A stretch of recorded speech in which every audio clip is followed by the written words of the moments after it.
Hello ladies and gentlemen, welcome back to another BJ&Co video. Today we are doing some Civilization 5. If you didn't catch it this weekend, we had a big binge on the live stream, did a couple good games on it. So I just wanted to talk a little bit about you today about settling. Where to settle your first cities, do you move, do you stay where you are, all that sort of jazz. So we're just going to jump on into it. What I've got here, just random leader and typical multiplayer settings. So Pangea, Standard, Immortal, Quick Pace. And then the advanced setup, the one thing we've got here is strategic balance. If this is on, and this is kind of very important, when this is on, you're guaranteed on the tile that you start on that within your first city there will be both iron and horses. So we're just going to jump right on in. And that affects positioning, because if you move, you might be moving away from that stuff. So very, very important that way. And yeah, we're just going to kind of talk through probably a couple different spawns and what to do, what makes the most sense, why might you move away, why might you stay where you are. So, right off the bat, if you don't have them up, toggle the map, you should do your resource icons as well as your yield icons. Those are very, very easy to do and give you a ton of information. So, taking a look here, we've got a decent starting area. We've got some tundra underneath us, so we're at the low end of the map. But we do have a river, which is nice. Tundra doesn't tend to get a bunch of tiles, so we might want to move away. But now, okay, first things first, before you do anything on your first turn, you can take as much time as you want. There is no turn timer on this or anything on the very first turn. Always move your warrior unit first, or your scout or whatever, because you get more information. If you try to move across, you get 2 movement points. Most of them, if you move onto a hill or across a river, it uses up all of them. So what I'm going to do here, just looking, from a hill I'll get more vision range. So I want to go 1 here and then 1 here to see a lot more of what's going on here. So we've got some desert tiles here, we've got the river, we've got some hills. In terms of luxuries, we've got the ivory, we've got the silk, we've got truffles. It's nice to have those in range. You get a lot of happiness from them. I also want a lot of growth right off the bat. So what I'm thinking from the looks here, now your city, you can work 3 tiles in any direction once it's fully developed. So if I settled right where I was here, I could work up to here, all the way down to here, and then down into the fog this direction. So we can't reach the truffles. We've got all of this stuff in. But looking at this, I want to stay on the river. Definitely. Lots of production, or lots of growth from that. The hill will give us a defensive bonus for the city. 25% defensive bonus, which is nice. So that's beneficial. There's no mountain to be against. If I move here, I'm still in range of all this ivory. I get the truffles. I'm in range of the cattle, which can be worked eventually.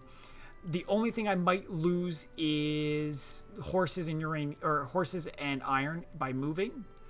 But there's so many tiles I could spawn on in here, like all of the horses could spawn in here, that I think I'm fine. I'm guessing the iron's going to spawn on some of these hills, or probably these 3 hills here.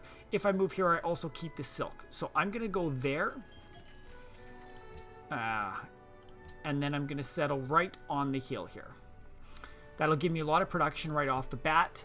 And then I can initially work... You should found your city soon. So you can see the ones I can initially work here. And this is great because I'll work the city tile as well as one other one. And you don't want to be working something with less than 2 food. Otherwise, because that'll make your second citizen very, very slow to get out. But yeah, so that's what I would do there. And let's just take a look. I've got the editor in here. Let's just see where our animal husbandry and our bronze working would be. So look at that, guys. We now have horses there and there, which is great. 2 horses right off the bat, and iron in the city. You cannot beat that one whatsoever. We're also going to take a look here. I think it's under this one. Nope. Sorry, I'm new to this mod, guys. So I'm going to explore the map. Oh. Here is something that may be helpful. So when we look here, yeah, so we had the tundra. From there, we would have had another iron. Whoop-de-friggin-do. I definitely think being on this river is going to give us access to a lot. So that's what I do in that case. So now I'm just going to do one more just to give you another idea of it. All right, guys. So we're back into our second game. And again, we want to move first. Moving across the river is not going to get me anything. Moving into the trees will use up all my movement. So I want to move here first to see what I can see. Okay, just more jungle tiles. And then this is a hill on this side, it looks like. Jungle Hill River. Perfect. So moving here, I'd see one tile. Moving here, I'll see two. I want to move there to get better vision. So everything I'm seeing here, we've got the sugar, the diamonds, the bananas. I'm not seeing any sea resources. The other sugar here. I definitely would not want to move off this river, right? You lose so many buildings. You don't want to move off of that. Coastal already, again, I don't think I want to move off of coastal. I don't see any benefit of going this direction. Settling in place isn't looking too bad.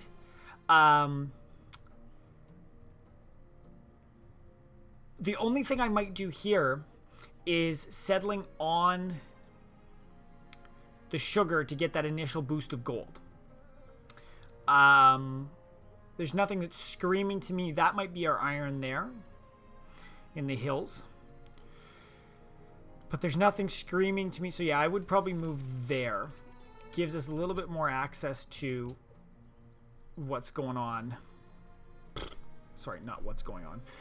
It'll give us earlier access to sugar without having to work the tile later on. So if we found it there, again, we're getting the twofold. Now we're getting the gold, which is nice. And you'll see we've got a nice tile there to work as well too. Lots of gold off the bat.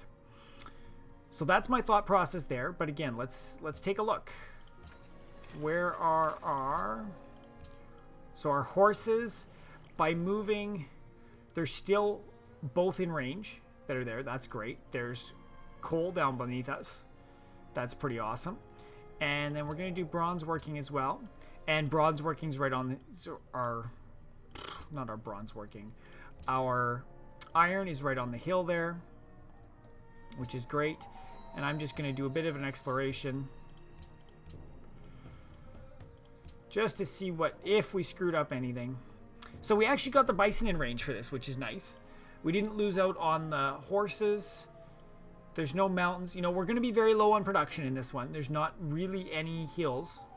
But we also put ourselves in range of some fish, which that's very late game food. It doesn't come early. A lot of the tiles in here will be better, like the bananas. And we can buy out to the bananas very easily, which will be a great food tile. So yeah, I think that one-step move, I think, was a very good move for us. We lost some jungle tiles that we could work, which could be great later for some science boost. But overall, I think this is good. And there's... it's a little close. Paris is close. But there's some production expands that we can do later on. So how about let's jump into one more and see what we'll do, guys. All right, guys. So we are back with our third spot. And this one's a little nice because we do have a some mountains into play here, which is nice. So first things first, where do we want to move our warrior? This is a tough one. We only get one spot. We are bound by the river on 3 sides. We don't want to move to the settler spot because we don't get any additional information. And here we've got 2 hills. So by moving to any of these, we're not getting any additional information, right? We won't be able to see further than the tiles that we can already see. So the best place to move would be up to one of these hills. Here we're going to see 2 tiles. Here we're going to see 2. I think this is our better hill because there were more blocked in there. And of course, I didn't see past the forest. So, what do we got? We've got 2 silver here. We've got sugar, 2 luxury resources. Sheep are within working range, but it'll be a while till we get out to there. Stone. What would we do here? what would we do here? Again, settling on the river's nice. Very nice. Now this here is coast. So it's not lake. Lakes, you know, because they're actually additional food. There's 2 food per tile right off the bat. Coastal's nice. We can move. I'm almost debating settling on the stone, because we'll keep both of these silver in range. A little bit of boost in production right off the bat. We'll have the stone for later on, but we can still work all these food tiles. The only thing is we're not coastal at that point. But I think that's what I would do. Again, it sucks to have to move right off the bat. But let's see what we got from this now. Bum bum.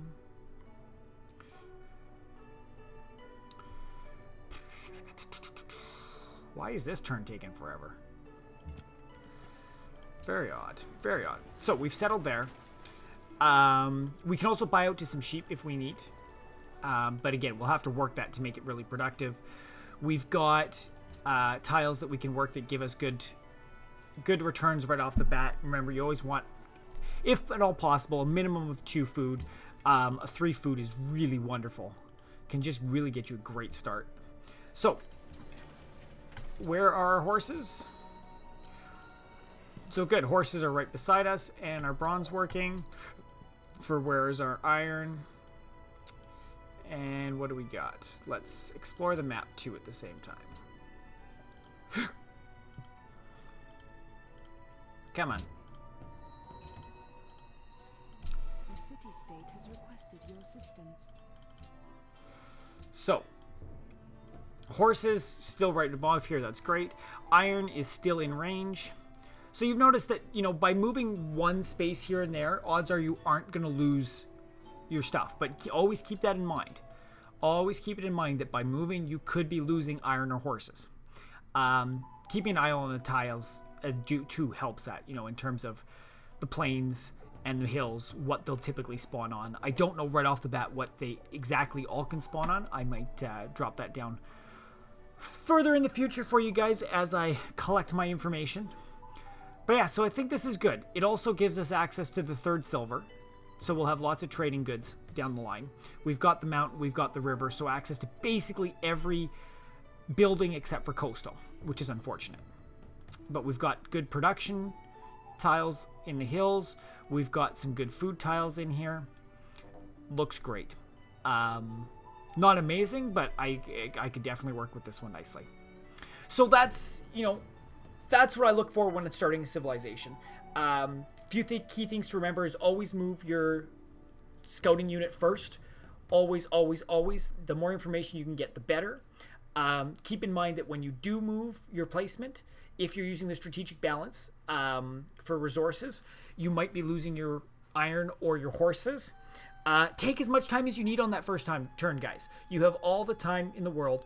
Don't make a quick decision. That one decision, you're using that town for the rest of the game.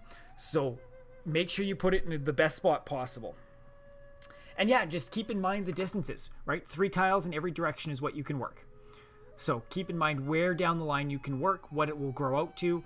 And that mountains, rivers, coast, they all give you access to different things. If you just settle on a hill in the middle of nowhere, you lose access to all those different buildings that you could have bought. So very important. Very important to keep in mind.